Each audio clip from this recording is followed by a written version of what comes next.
Generaal Daahir Aadan Cilmi waxa uu ku dhashay meel u dhow magaalada Garaacad oo loo yaqaano Ceeldhanaan oo ka tirsan gobolka Mudug sanadkii 1948. Aabihii wuxuu ahaa looleyle oo badan lahaa. Generaal Daahir Aadan Cilmi Indhaqarshe waa taliyihii hore ee ciidanka xoogga dalka Soomaaliyeed, wuxuuna ku soo biiray ciidanka xoogga dalka Soomaaliyeed sanadii markii ay 1968, wuxuuna tababar ku soo qaatay kulliyadda tababarka ciidanka ee magaalada Odessa ee dalkii Midowga Sofiyeedka haddana ka tirsan Ukraine. Sidoo kale wuxuu tababar guud kuwa khaasba ku soo qaatay dalka gudihiisa, tababar abaanduuliye mid dibaddaba. Xidigtii ugu horeysay waxa uu xidhay sanadii markii ay 1971. Generaal Daahir Aadan Cilmi waxa uu ka soo shaqeeyay qaybo badan ee ciidanka xoogga Soomaaliyeed, qaybta 6aad, qaybta 21aad iyo qaybta 26aad, isagoo ka soo qabtay xilal howlgal iyo mid hogaamiyeed. Sidoo kale waxa uu jagooyin kala duwan ka soo qabtay taliska guud ee wasaaradda gaashaandhigga Soomaaliya iyo abaanduuliyihii kuliyaddii waxbarashada ee xoogga dalka Soomaaliyeed. Generaal Daahir Aadan Cilmi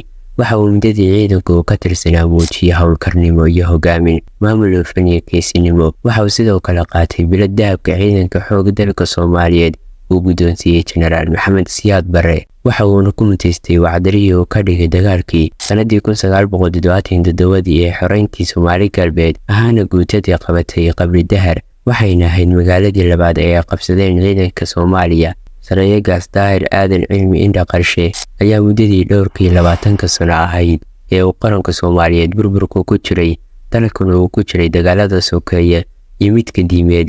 waxa uu taliyaha ka mid ahaa muwaadiniinta dibadda ka istaagtay dagaaladii sokeeye iyo burburkii ka dhacay dalka.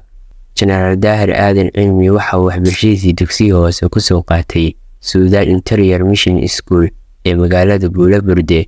Dugsi dhexena waxa uu ku soo qaatay America Mennonite Mission oo la oran jiray Shabeelle Intermediate School ee magaalada Jowhar.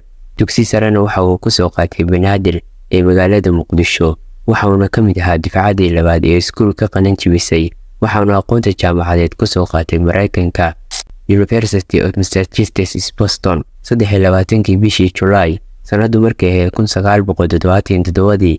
ciidan uu hogaaminayay Indhaqarshe ayaa ku dhaqaaqay magaalada Balanbale iyagoo u dhaqaaqay dhinaca Xabashida. Generaal Cilmi oo hogaaminayay guutooyinka gaashaaman ee ciidanka XDS ee galay Qabri Dahar dabayaaqadii sanadkii 1970. sidoo kale ciidankiisa ayaa qabsaday magaalada Dhagaxbuur oo ahayd difaac aad u adag ee keli waayay ciidankii u xilsaarnaa dagaalkii Jigjiga. sidoo kale door weyn ku lahaa dagaalku waxa uu qayb weyn ka ahaa qorshe ballaaran oo SNA ku doonayay in dhammaan dhulalka Soomaalida ay degto ee gobolka Geeska Afrika lagu mideeyo Soomaali weyn. markii uu si guul leh u qabsaday Qabri Dahar bishii Luulyo sanadii 1977, Daahir Aadan Indhaqarshe waxa uu sii ahaa qayb ka mid ah furayaasha muhiimka ah ee waqooyiga ee hogaaminaya guutooyinka gaashaaman ee furuntii waqooyi ee hoos tegi jirtay qaybta 26aad.